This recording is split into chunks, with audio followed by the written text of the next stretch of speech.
Hello नमस्कार. आज आपण फोडणीचं वरण बनवूया.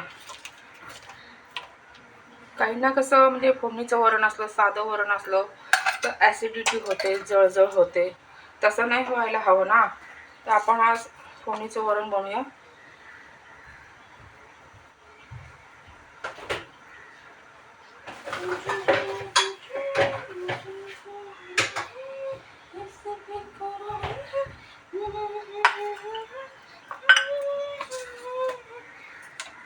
हे बघा, स्टार्टिंगला आपण जिरं टाकून घेऊया.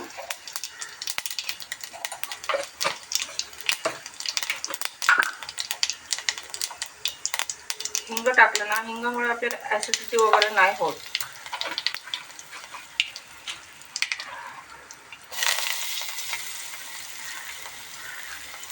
तुम्ही पण असंच वरण बनवत जा. डाळ तडका असो, म्हणजे साधं वरण असो, फोडणीचं वरण असो, त्याच्यामध्ये हिंग टाकणं हे जरुरी आहे. का की ॲसिडिटी वगैरे नाही होत.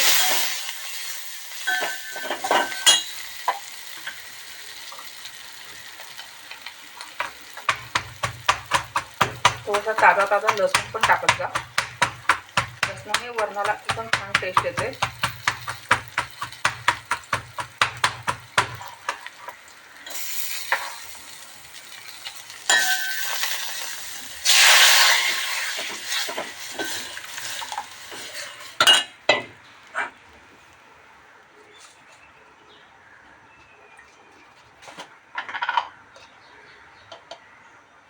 मी कोथिंबीर आधीच घातली आहे, तर आपल्याला वरतून कोथिंबीर घालायची काही आवश्यकता नाही आहे.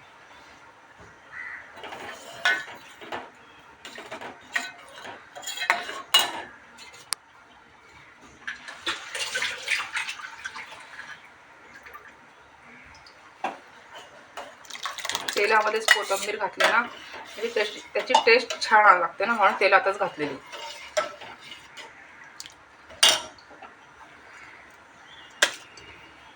आता चवीपुरतं थोडंसं मीठ घालूया.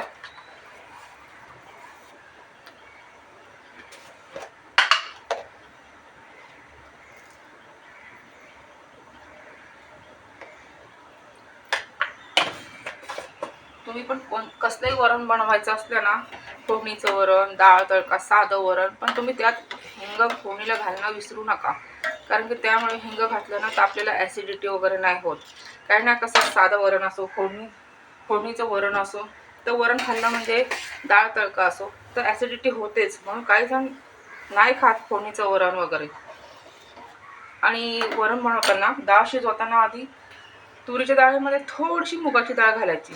तुरीची डाळीमध्ये थोडीशी मुगाची डाळ घातली ना, ॲसिडिटी वगैरे काही होत नाही.